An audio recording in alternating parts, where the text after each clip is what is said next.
Hi, it's your Gemini friend. This video is about Capricorn Ascendant and Cancer Descendant. I have a video linked below that is about the Ascendant and Descendant if you want to go more in depth to that. But this is going to be Capricorn Ascendant, how you come across, and how Cancer energy balances you. This can be either within yourself or in relationships. Sometimes people will bring things out of us that we don't see in ourselves, or things that we've blocked off or suppressed, but any sign that we have on the cusp of a house is going to be the way that we most naturally would exhibit that energy in that area of life. But it gets blocked due to conditioning, growing up in society. So, starting with the Capricorn Ascendant, this means that your ruling planet is Saturn. What you do want to look at in your chart to get something more specific for you, because a lot of the energies are going to be affected by other energies. You want to look at your ruling planet, the house that it's in, any aspects to it, and also planets that you have in the first house, or conjunct the ascendant in the first or the 12th house. But Saturn as a ruling planet can really indicate a seriousness that upon birth, you might have found yourself born into a very serious environment, or even potentially having a birth that was quite late, like right at or past your due date, potentially, because Saturn is slow-moving energy. It's hardworking and deliberate.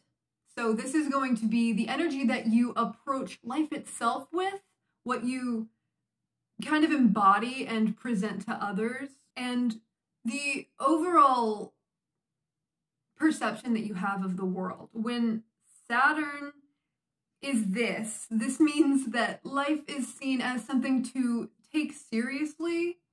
To some extent, it's going to matter. It's going to depend on other energies within your chart, but Capricorn Ascendant, this is somebody who shows up as reliable, mature, respected. Key traits are going to be ambitious, goal-oriented.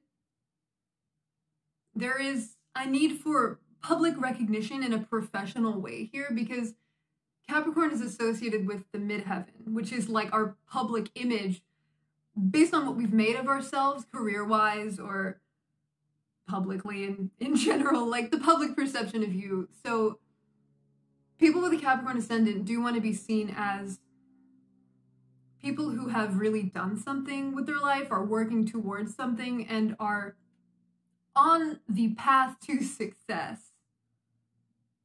There is a desire for constant productivity, and you might have an aversion to appearing emotional or vulnerable in any way.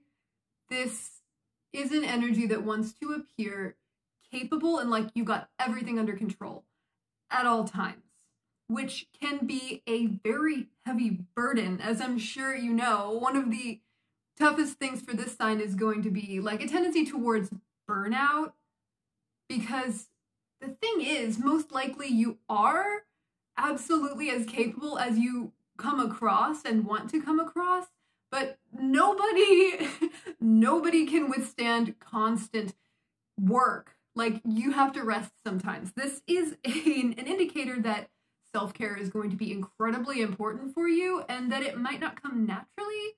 You might have grown up in a situation where hard work was really emphasized as being the way to be, the most important thing that you can possibly do. So there is this desire to always appear like you've got everything completely under control and people can rely on you. As far as how you show up, especially to professional things, you're going to be like the most on time. Time is a really relevant thing whenever Capricorn and Saturn come up. You are probably never late. You have it down to like a very specific way of making sure that you are always on time. There is also a focus here on money and accumulating wealth, but there could also be a tendency towards introversion, potentially being shy or withdrawn, not wanting to, obviously this depends on so much else within your chart, but not wanting to really express like the more lighthearted, fun parts of you, there might be an aversion to that, or to appearing too childlike. There's just a maturity that comes with this sign. Not like looking old, but looking mature, like you know things. People probably come to you for advice. And you very likely have great advice. Because this approach to life through Saturn's energy, it gives like a cautiousness, a calculated way of going about things, because you recognize the risks of existence itself, and you are taking that into consideration. You might also really look good in formal clothing. This is somebody who presents themselves very professionally whenever you're like in the public eye. And the thing is about the ascendant is that it is our arrival like into life, onto the scene. It's beginnings. It's every time that we're starting or initiating something new. So you would have a more cautious approach to things. You might be very methodical in like even starting anything. You're going to have your plan.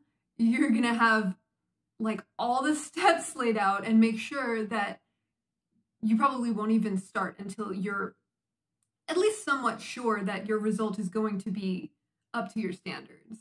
And even the way that you communicate any presentation of yourself, it's going to be calculated.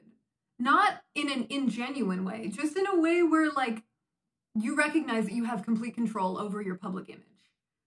Some people just go wild with their presentation. You know how you want to come across and will put in the work to do that. So likely a like well-groomed appearance, and when you enter a room, people probably recognize you as an authority type.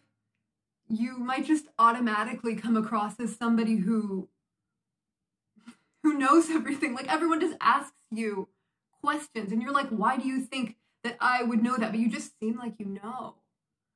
So with the midheaven being so relevant to Capricorn Ascendant, the opposite of that is the Imam Coeli. If I said that right, I've never actually heard it said, which is Cancer. It's the beginning of the 4th house.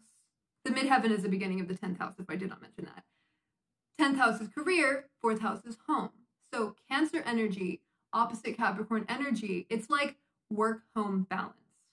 So the biggest thing that I mentioned about Capricorn Ascendant is this potential for burnout, this potential for overworking, for always being there for other people and always showing up. Cancer energy invites you to come home and just relax. Cancer energy is nurturing. It's feelings oriented. These are both cardinal signs. Capricorn is earth and Cancer is water. So we've got the earth practicality and then the water to nourish and balance it, to ground you, to bring you back down into your feelings, because you're likely working very hard in your head and in your body, just hard work. That's such a thing, a constant thing. And Cancer energy, I mean, this is like the mother and father, home and work. This axis is essential. It's so significant. It's very important because Capricorn is like the backbone, I don't want to use like stupid terms, like I'm not even gonna, having a Cancer descendant indicates that the most ideal energy to balance you is intuitive, supportive, nurturing, and just as dedicated as you are, because Capricorn takes things seriously, and so does Cancer. So Capricorn and Cancer energies work so well together to like build a life together.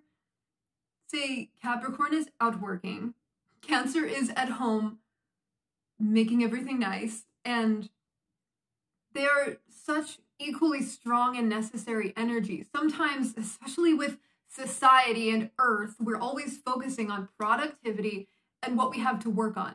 This beautiful balance of Cancer and Capricorn energy, it's like Cancer doesn't get the value and representation that it deserves because nobody can just work.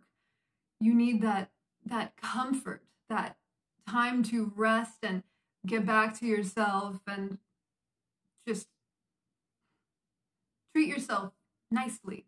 A partner who exhibits Cancer-like qualities, it doesn't have to be a Cancer sun. It doesn't even have to be a partner.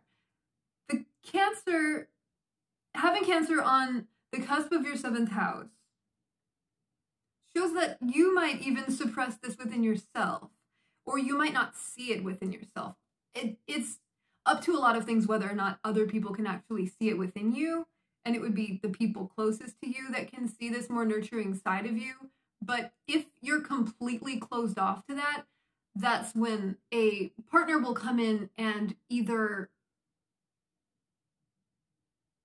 do that emotional work, like provide the comfort that would be so good for you, or they will potentially affect you in a way that actually draws it out of you, like shows you that part of yourself. Whatever they're doing can affect you in a way that like will either really bring up this need to recognize this energy within yourself, or, you know, there's just the lovely balance of a Cancerian type partner.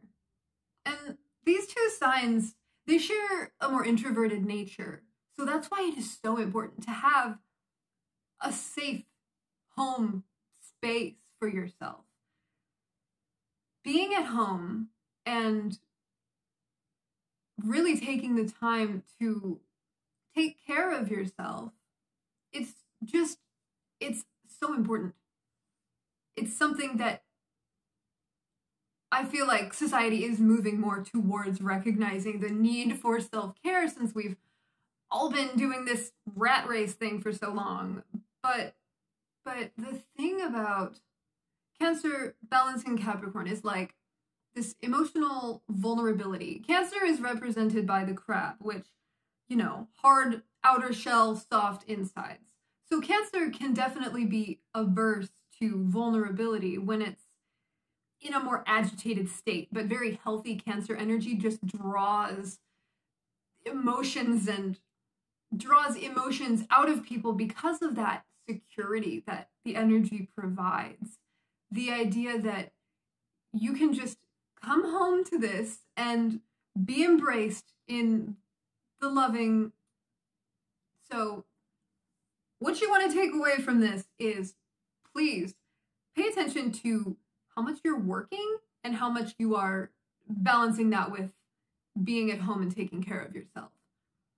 If you find that it's very hard for you to get in touch with that part of yourself, you might want to consider opening yourself up to it, or focusing on your relationships with people who are more nurturing, feeling-oriented type people. Water energy is very good for you.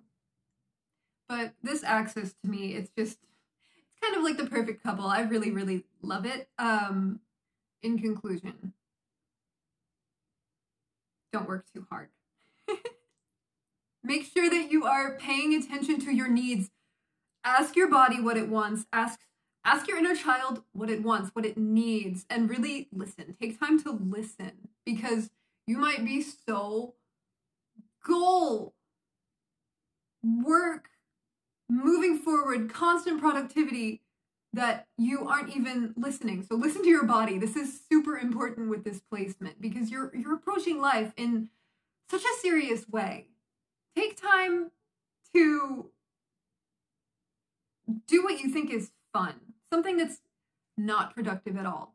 Indulge in the things that you love that are not considered productive, because sometimes just resting and really accepting that you are resting right now, letting yourself rest and being okay with that instead of making yourself feel like you're doing something wrong by taking care of yourself. That's how these energies balance each other. It's lovely. I love it. And I hope that you enjoyed this and that this makes sense. Let me know what you think. I will see you in the next video. Thank you. I love you. Bye.